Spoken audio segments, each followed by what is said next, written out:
Welcome to the Novel Idea Society, which is a book club based in Saskatchewan, but it is a partnership with the Regina Public Library.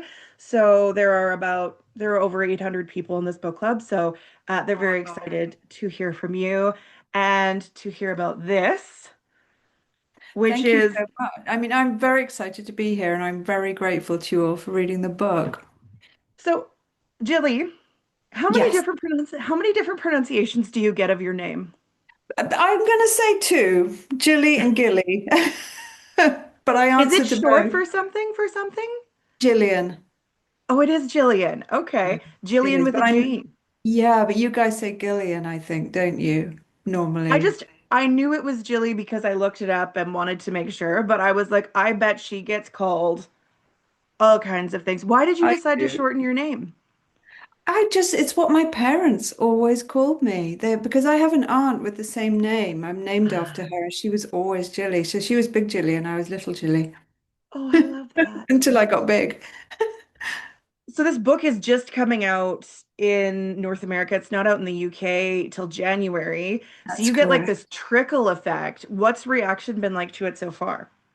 Well, it's only been a couple of days, but I've had some really nice reactions on Goodreads and BookBub and places, but most of all on social media, which is what I love because it's where you can really connect with readers. So you look at your Goodreads. I sometimes get made aware of them. I am too cowardly to look myself. I love having that conversation with authors about if they're willing to dive into the scary place that is Goodreads because I don't know if people who are there realize that sometimes authors are lurking. Yeah, and it can be tough. So I have people who look for me, and they will tell me if there's some nice stuff going on. But I am too cowardly because the thing is, reviews get in your head. Even if they're good reviews, they still get into your head, and that can be problematic if you're working on something. You kind of go, "Oh, should I do this?" Or you do get affected by them. So I try to keep a little distance. So while you're doing all of this, as you talk about reading reviews and stuff, are you working on something else as you're going through all the media stuff for this book? Yes, absolutely. So I'm working on the following book. I'm kind of heading toward the end of it now. What is Um, the is it like in the same family? it's sort of in the same family. Yeah, absolutely. So I'm hoping readers enjoy this one because then there'll be more to come. So this one is a shift away from some of your more traditional thrillers, and Yes. they've all been very successful. What was the inspiration to head this direction into kind of the historical, requiring a crazy amount of research style of book? I think I'd always, well, I think first thing that happened is during the pandemic, my reading taste changed. I wanted something a bit more escapist, and I think that was true of a bunch of people actually. I can see you nodding there. Yeah. So that was me. And I felt that the domestic thriller market, which is what I've been kind of writing in, oh, it's bursting with good books. So I thought, well, maybe I will try and write something just a little bit different. Just, it's my ninth novel. And it's felt like time to be brave. I hope it pays off, but if not, I'll be scurrying back to domestic thrillers. Um, and I'm an art historian by training, so I'd always wanted to combine my art history background with the book, which makes it sound very academic. The other reason I wrote it is I absolutely love books like The Da Vinci Code and those kind of adventure books, and that's a huge part of this novel as well. So while there's an academic edge, I'd hate people to get the impression that it's sort of heavy because it's also meant to be really exciting. There are so many things that I've noticed in this, and I'll try to avoid, I don't want to do spoilers because the book is coming out and we'll share this with everyone, and I don't want to ruin it as it's just out. But there are a few things that I kind of picked up on this as I was reading it. First, have you ever read The Discovery of Witches by Deborah Harkness? No. It's a book that entirely focuses on the Bodleian Library that Oh, you write really? about in this book, but it's about witches and it's about the magic of this manuscript that they're searching for. So it's a totally different, it's a historical place, and it starts in academia as well, but totally different story. So as I'm reading this, I'm wondering, oh my God, these women need to sit down and talk to each other Oh, because yeah, you that sounds have fun. you have the same I would say fascination with like libraries and manuscripts and those kinds of things, but she comes it from this magical place and you come it from this feminism place. And there was a quote because when I'm reading books, I often will read and do the audiobook at the same time because I like to Oh, get both cool. experiences. And I'll go back and forth. And there was a line earlier in the book that said something about women won't do better in life if they don't step into uncomfortable places or do things that they don't want to do. And I rewound it and I listened to it like three times because it was just such a powerful line, not just for like ancient times and old timey times, but like for the time that we live in. Yeah. And then I got the Da Vinci Code vibe, like the back and forth, the different characters, the things they're looking for, the sketchy factor, the unknown factor, the different factions wanting it for different reasons, but for their own reasons. Like you did a really good job of like making this a really interesting book for women to read, I think. And was that your goal?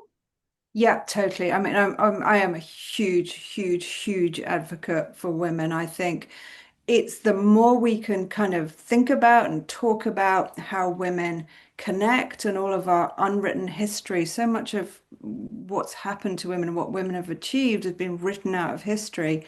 So it felt like the perfect opportunity to really do a deep dive into that. Like, how are women fighting for equality today? The two warring secret society, female secret societies in the book, they have very different ideas about how to achieve more equality for women, but also like what's happened in the past. If women have been overlooked, was that an opportunity for them to kind of hide some secrets, maybe, which are now valuable today? So I wanted to think about it in lots of different ways, and also think about how sometimes our invisibility has been our power, but obviously it's also a problem. So it's complex, isn't it? And I also wanted to really foreground how good women are at making networks kind of between ourselves, like, Hmm. kind of in the present day, but also through centuries. I think we can all relate a lot to historic women as soon as we start to learn a little bit about what they went through. It's not that dissimilar to what some of us are going through these days, especially in this I day and age when everything's so uncertain. I didn't Google to see if these secret societies are real, but I imagine through your research, are there these secrets? Do these secret societies exist, and how do we become members? Yeah, I can anoint you. Remember whichever one you choose. No, I did make them up, but I grounded them very much in history. So the idea is that they began as one organization, and then at around the time of the suffragettes, when obviously some women were coming out and really fighting very publicly for our right to vote and other rights, that's when my group, my fictional group, had a schism. And some of them decided the best way to fight is to be public. We want the same jobs as men. We want it all to be out in the open. The other group said, well, actually, we want power, but we want to exercise it through men, which is kind of what like the wives of the Roman emperors did. And there's all these fantastic stories about that. Um, so they're not real that I know of. But I'd love to think they were out there somewhere, although they're a bit dangerous.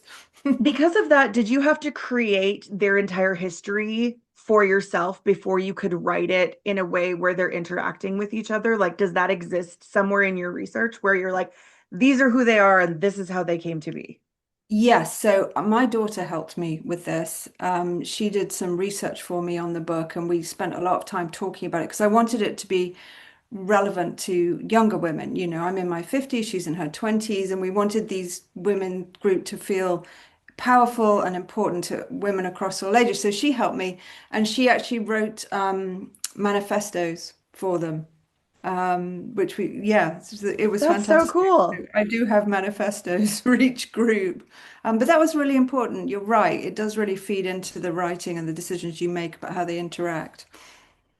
So, with this, do you often have your family help you with your characters, or was this a new thing that you did with your daughter that was a kind of a bonding thing between you? It was, she was having a working year. She's about to start, well, she has started now, a new degree. She'd done a degree, had a year working, starting another one. And she had a bit of time, and I know she's fascinated with things like cults and that kind of thing. She's very well read in those areas. So I thought, well, she could use some cash and I could use some help. So I took her on as a researcher for things like that. And it was absolutely fantastic. She did such a great job. How long did it take you to put this book together? I saw the video you posted of all the binders, which I see are sitting behind you, Yes, yes. um, of all the research it took. How long did it take you to feel like you had enough information, and when did you know when to stop? I think it was about 6 months of research. I love research, so I fell down like millions of rabbit holes and I found it very hard to stop. I think I just got to the point where the reading was getting repetitive and I thought, okay, this is it. You actually have to start plotting and getting pen to paper now. And yeah, and I think it then took another 6 or 7 months to get a draft together. Do you Um, actually put pen to paper? no. I do in a notebook. Even as I was saying that, I was thinking, you're lying, you type. No, well, I ask because I had this conversation. I've talked to a lot of great authors, and Jeffrey Archer does write his books by hand, Wow. I think Lucy which, Foley might as well. I think she maybe does a draft by hand. I do a lot of work in notebooks and I do all my research by hand, but the actual novel I type, such a big document. well, I and I guess just Jeff, think of all the revisions you're doing and the yeah, backspacing and the crossing out and your poor hands would just never. I could never. it's true. It's true. I need a vat of hand cream. So, I ask this question of everyone: do you plot or do you pants? I pants and I long to be You a pants yeah. as a thriller writer? Yeah. How? It's ugly. The first draft is ugly. That's fascinating. And always, you always write that way? Yeah, I do. I actually, the one I'm working on at the moment, it was a lot harder to do with the Burning Library. I had to slow down and I had to plot a bit better. So the one I'm working on now, I'm actually trying to be a little bit more organized. But I find I don't get the good ideas till I'm in the book. And that's the problem with plotting in advance. But I guess if you did that, you could always deviate if you found a better idea. But that's what puts me off getting it all down. I kind of like the ideas to evolve. So, how do you come up with a plan for a book then? Is it I just have an idea about these two secret societies of women? Was it about the manuscript they're looking for? Like in this case, where did you start and where did you finish where you started? I started with Dr. Anya Brown, who's my lead character. I was thinking a lot about a really young and brilliant female academic. I thought she'd be a great um, sort of person to hang the story on. I thought we could really buy into her. And then, as is normal, it's often a kind of coincidence of a couple of ideas. So, my son mentioned the Voynich manuscript to me. He said, have you heard of this manuscript that nobody can translate? It's a complete mystery. Like, we don't even know if it's a code or if it's a language. We think it's probably a language. Like, and for centuries, like some of the brightest people in the world have been trying to translate it. So that really got me intrigued. I thought, oh, that's that whole manuscript thing, that whole idea that secrets have been encoded. So that came next. So I had Anya and had the manuscript. And then I thought, oh, I need a baddie. And then it was the idea of the women's secret societies that really fired me up. So I thought that's Mhm. plenty to be getting along with. And no, it didn't end up where I thought. I mean, I think I always roughly know who's going to prevail and who isn't. So it would be too hard to start it otherwise. But yeah, it did surprise me. So going back to some of your other thrillers, do you always start with the character then? Is that typically Yeah, I probably how you do. start? Yeah. Yeah, a character and then a either a location or a set, a premise, a missing child or in the manor house, the two properties in close proximity and that kind of thing. Something very simple at first. This one is set in St. Andrews in Scotland, which, if you're a golf fan, men will love it because that's where the very famous golf course is. But do you have a favorite place that you like to write about? I know lots of authors like to write where they are because it's what they know. But you're not in Scotland. No. So, how do you choose where you're going to pick your setting, or do you just go with what feels right? Well, historically, in my other thrillers, I've based them where I live here in Bristol in the UK, or around here because I grew up in this in the southwest of England, which is where I am. But I think when you're writing a book like The Burning Library, which is a little bit Da Vinci Code-esque, you need glamorous locations. So I was very attracted to the idea of moving out of my neighborhood and starting to pick some really evocative locations. So hence St Andrews. And the new book is some of it's set in Ireland, some of it's set in France. So I've been really enjoying moving out a little wider geographically. Do you feel like this is a new challenge for you? That this is like scratching an itch that you didn't know that you had? Yeah, it's scratching my head actually every day, going, oh my goodness, how am I going to get this down? But I'm enjoying that. I did feel pushed to my limits, but I think now I've done the Burning Library, I understand a bit better how to write this type of thriller, or I hope I do. So we'll see. I want to talk to you about the cover because I've seen, I mean, I obviously have one here, but the UK cover is Cheap. bananas. Yeah, it's beautiful. Why are they Yeah. so different? Not that this one isn't cool, but why No, are they this so is really different? cool as well. It's the different markets and the different publishers. My publisher here in the UK, she really wanted the vibe of the symbols. These represent the women's groups, the Lark and the Wheel of St. Catherine. And yeah, it's just all my books have had really different covers in the two different markets. But I think And I this is never the see them. most I've never different. paid attention to the No, covers before in the way I have no. with this one. And you find if you get published in other countries, they're different too. They sometimes borrow them, but very often they don't. They make their own. So How much yeah, I say like do them you both. have? Sorry? How much say do you have? You have a fair bit of say. I mean, in the end, it's up to them, but I find the publishers are really, really good about listening and making changes. So yeah, it's always a process getting there, but we get there in the end. There are so many people now who are self-publishing in a way that, like, when you started, that probably wasn't an option. Mhm. Um, like indie publishers, Amazon publishers, lots of different options. But when you started, how did you get your first book deal? So I am a mum of three, and my youngest child, he hadn't been very well, but he had got better and he just started school. So I'd been really in that mom Medical housewife mom. mode. Yeah.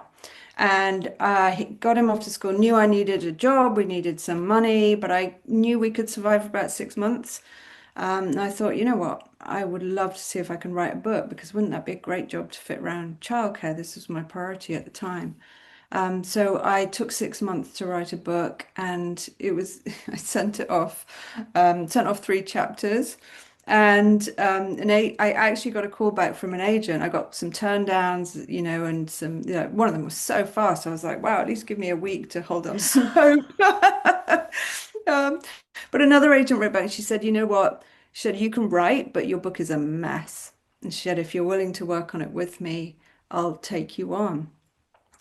So that's how it started, and I worked on it for a year after that.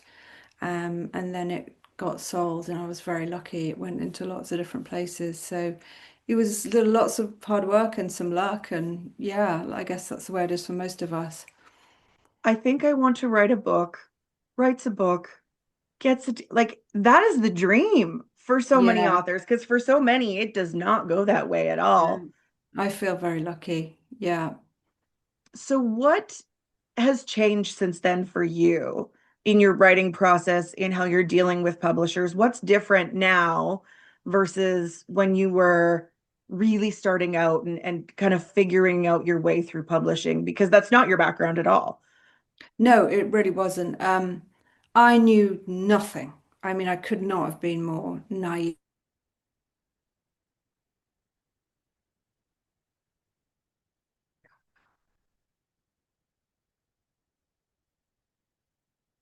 Been something I've mostly been able to do, but not always. The absolute joy of meeting readers, you know, people like yourself, other authors, all of that's been absolutely amazing and enriching. Um, but I think, yeah, I mean, I can hardly believe I'm here 9 years in. I still do feel quite like I'm the same person, honestly, same panic getting the book done. The problem is the books never get easier to write. No, I can imagine. Do you have some things swirled away in your brain that you still want to write about that you haven't even gotten to? No, I don't actually. No, I feel Really? no, but no, maybe So it'll how does it come. work for you? Because you've basically done a book a year Hmm. through all of this. You're working on the next one. Do you have deals with publishers to write beyond the next one, or do you just say, I have a book, here's what I've got, do you want it? Like, how is that working for you? So I do. I have a two-book deal for the one after the Burning Library and the one after that. So I'm obviously nearly finished with the first one in that deal, and I do know what the second one's going to be about because I have to pitch a synopsis when I pitch Right. them. So that's quite nice. I have that sort of in as much security as you can ever have in this business. I have that security. But after that, I don't know. I guess we'll see what happens and see what my brain comes up with and how these books, how readers enjoy these books. Who do you find that your audience is the most? Like when I talk to people who read thrillers, as someone who reads thrillers, it tends to be women between like Hmm. 25 and 50. As Hmm. like as is that what actually your market is, or is that just me seeing that? No, I think it is. I'd push the demographic up probably to sort of 60, 65. Maybe because I'm an older writer, I don't know. But No, no, yeah, no, that's great. yeah, and I mean, 80% of book buyers are women. So, I think people love to experience the thrills of the fear and all of that in a safe space. I absolutely love thrillers. I always have done for that reason. What is the best book you've read lately that is not your own? I've just read a proof of Sherry LaPena's new one called Getting Away with Murder. It's brilliant. It's out next year. Yeah, yeah. Buy it, everybody. It's really good. And how much do you read when you're working? I know some authors can't read anybody else at all, and some people read the whole time because that's part of their daily life. How does it fall for you? I read constantly. I'm such a, reader first. Been reading since I was taught and I can't stop. And I think I identify as a reader more than a writer. So yeah, that never stops for me. And I read across all genres and non-fiction. I love it all. So you just read that proof, but what else do you like to read aside from thrillers across genres? What do you lean? Are you reading smut? Are you in the smut categories too? No, I haven't done romancy. I can't quite get my head around that yet, but I'm gonna have to try it because you can't criticize something you haven't tried, right? Not that I'm criticizing, I'm just I got curious. my mom sucked into it. So Did you? anybody, yeah, the Fourth Wing series, my mom was like, because it's like the Hunger Games with dragons is the best way to put Yeah. it. So that kind of Hunger sucked Games. her in because she liked the Hunger Games books. I did So too. Yeah, so they that were was one really for her good. where she was like, okay, I can get into that, where it's not so much the fairies and stuff, because I think that's more of a stretch for her. Yeah, that would be a stretch for me. So Fourth Wing and all of those. You Yeah, think I should the start Rebecca with it? Yarros series. Yeah. Okay. Okay, I'm going to. Yeah. So what else are you typically reading? I'll read, oh my goodness, lots of research books. I'm reading a lot of thrillers so I can keep myself kind of in the game. I would read historic fiction. I would read some of the Booker nominated stuff. I'm terrible at remembering the names of books that I That's read. okay. Read, That's okay. read a great book called The Husbands, which is a romantic comedy. Um, that's a terrific novel. Highly recommend that. This woman has a husband. Every time she sends him up into the attic, he comes back as a different husband. So she gets to try out a bunch of different husbands. It's really good. It's really What a funny. great story. I bet that would Yeah. make a great movie too. I think they are making a movie. I think so. Do you ever think about getting into that side of things, like turning your works into other things beyond the page? I mean, it would be great. I have a film agent who we've solved various options, but nothing's ever come to fruition. But I think it would be a bonus. Writing and reading are my core things. So if something got made, it would be thrilling, but I'm not banking on it. It'd just be so interesting to see if you could capture the people that were in your head, because the Yes. people that were in your head are not necessarily the people that were in my head. Do you get that Yep. kind of feedback from your readers? Yeah, a little bit, but I do think that as soon as you've published a book, it doesn't belong to you anymore. It does belong to your readers. That's a great philosophy that like I put it out Mm. there and Yeah. you can't really change it. Like it is what it is and this is Yep. this is how it is. Have you caught any mistakes in this one? Has anyone reached out and said, "No, that's not right?" The UK proofreader reached out and said, yeah, there's a few mistakes in the US edition.